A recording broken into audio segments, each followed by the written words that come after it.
Sa University of the Philippines sa Diliman, umabot sa mahigit 4,000 mag-aaral ang nagtapos kahapon. Kabilang na po dyan ang nakakuha ng pinakamataas na grado sa kasaysayan ng UP matapos ang World War II, ang summa cum laude na si Tiffany Grace Uy. At nagtapos rin po kahapon ang estudyanteng ipinag-aral ng ilang mga manunood na nakapanood ng kanyang kwento sa GMA News. Nagtapos naman siya bilang cum laude. Narito ang report.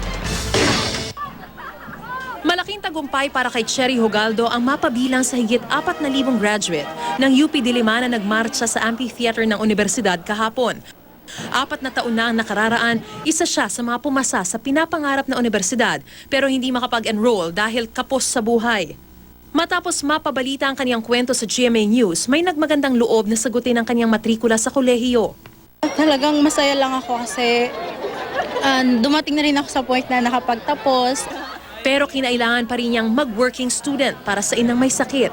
May point din po na parang feeling mo, parang gusto mo na sumuko. But then you just can't kasi nga responsibility mo. Ang pagtsatsaga nagbunga pa ng medalya bilang isa sa higit 900 cum laude.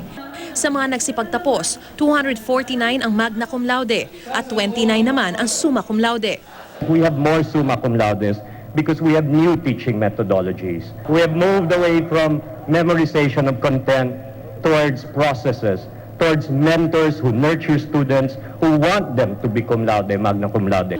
Ang valedictory address ng isa sa mga summa cum laude na napiling magbigay ng mensahe, sumentro sa mga katanungan at layunin ng pagiging eskola ng bayan. Dahil nga tayo ay nakaugat sa UP, sisikapin nating maging pinakamataas na sanga, pinakalunti ang dahon, at higit sa lahat, pinakamatibay at pinakamayabong na puno na makapagbibigay ng silong sa nakararami. Special mention ng panauhing pandangal na si Education Secretary Brother Armin Luistro, ang summa cum laude na si Tiffany Grace Uy. A true measure of what you've learned is its application towards serving the country. Nung mabasa ko po yan, sabi ko sa sarili ko, yan ang suma. Si Uy malinaw na ang plano kung paano tutulong sa bayan.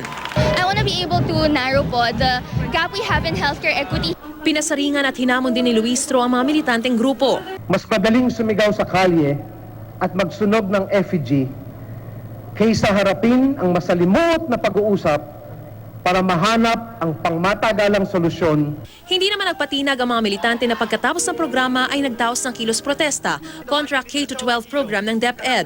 Ito ang unang pagkakataong sa Hunyo ginanap ang university-wide graduation ng universidad dahil sa pagbabago ng academic calendar. Unang pagkakataon ding umaga ito ginawa. Ang tagumpay na pagdaraos ng graduation ngayon ayon sa Chancellor, simbolo raw ng kakayanan ng UP na sumabay sa pagbabago ng panahon. Mariz Umali, GMA News.